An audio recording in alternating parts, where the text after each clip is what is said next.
Senator Gibson said that was the reason I was being so nice today, because my mama was watching. Okay.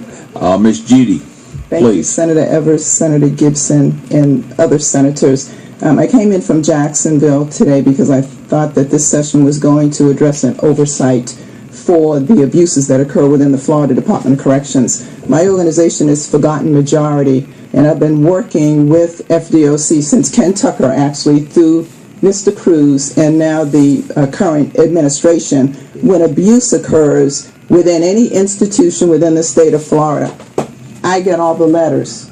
I get all of the illegal calls that are made from cell phones when someone dies or is maced or unauthorized use of force occurs. I get them, and I'm willing to share them with anyone who would like to see them.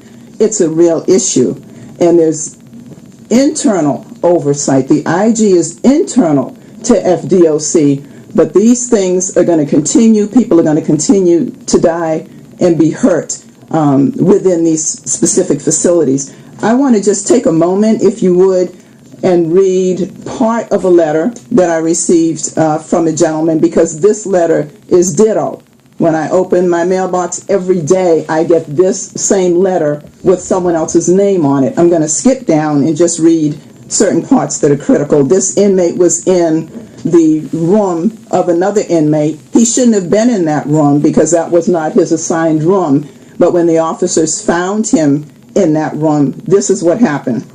He jacked me up by my t-shirt and started using his chemical agent on me, in my face, my mouth, and my ears. That shouldn't happen in 1,000 years. That's not the proper use of chemical agent, but it happens every day. By that time, Officer Stewart joined in and started using her chemical agent on me as well. I told them to stop it. Why are you tripping? I can't breathe and my eyes are bad. They stopped after 1 minute or so, locked me back in the cell, then called and ordered the captain and the camera to be present. When there's unauthorized use of force within FDOC, they're supposed to call a camera so that that action can be on tape. The issue that I find with that is that sometimes the picture is not directly in the face, and I've asked FDOC, take a picture of that face, because when your nose is bleeding and you've been pushed down on a concrete slab and your teeth are broken and your eyes are black, and that camera is not in your face because maybe they put a spit mask over your face, you can't see the injuries. But nevertheless, I want to continue with that, and you can ask me questions if you choose to once I get through. They stopped after 1 minute or so, locked me back in the cell, then called and ordered the camera to come due to the chemical agents being used and a possible respiratory failure. They opened the cell, and in front of me was another officer, I won't say the name, holding the camera directly in front of me. This officer immediately grabbed me by my arm, and we all took off straight to confinement. They placed me in a shower, stripped me down, then rinsed me off. Please note, Officer McDonald saved me or I would be dead.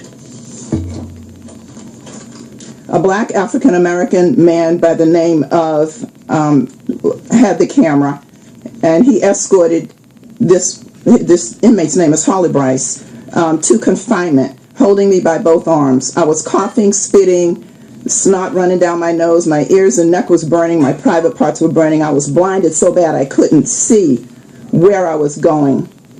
I was in a lot of pain and suffering. While I was in the shower rinsing, I told the captain I never resisted, I never made a violent attempt at any of the officers, and he said for the record, he knows, and it's under investigation because they used too much unnecessary use of force and use of double chemical agent. The next thing I knew, 24 hours later, they gave me 4 DRs. A DR is a disciplinary report. Along with those disciplinary reports come time in confinement, which is the worst place to be. Confinement is usually an excluded place, and it's usually where most abuses occur. This is what I get every single day in my mailbox, these types of reports of abuse. And there needs to be some specific oversight. I want to let you know that the Philadelphia Prison Society has come a long way with respect to appointing citizens statewide in that community. The legislature has done that in Philadelphia. that can go into these institutions when these reports of abuse occur. They're heinous and they're horrific and people die. I have the case of Marvin Morris right here. He died of choking on a peanut butter sandwich. The letters that I received from the inmates that I have right here say that he walked out of the cafeteria with 3 of them in his pocket. He shouldn't have had them in his pocket. You're not supposed to take food out of the cafeteria, but those peanut butter sandwiches were shoved down his throat, and that's why Mr. Morris died. When Mr. Rainey was killed at Dade Correctional Institution, I have the letters here from inmates. The inmate that cleaned it up wrote me, told me about what had happened, and I actually referred them to a legal source at that point in time. The heinous things that go on in these institutions are disgusting, and you probably wouldn't believe most of them. I just want you to be aware of the fact that there's other ways of dealing with them. You can't take an internal organization that's internal to FDOC and expect for them to monitor fairly what's going on in these institutions. There's just got to be a better way. There's got to be a way for the administration to know when an inmate is lying and when an inmate is telling the truth. And I tell them all the time, and I'm asked by administration and FDOC to go in and speak to these wardens. I've been to Columbia. I've been to Swanee. I'll be at Hardy on the 27th of this month. I know what goes on there, and I know the administration in these specific institutions. But there's no way of knowing when an inmate is lying and when an officer is lying. That's the problem. So obviously the officers, and there's very few, there's some good officers that work within Florida Department of Corrections because I know them. But there's also some, because Florida Department of Corrections will hire people who are sadistic, racist. There's a lot of problems with respect to the people that they hire. They're protected by a union, so it's hard to get rid of them. But in the meantime, people are being hurt and people are dying within the Florida Department of Corrections. I'd just like to see something happen. I'd like for you to consider the prototype that the Philadelphia Prison Society already has in place, because that's working.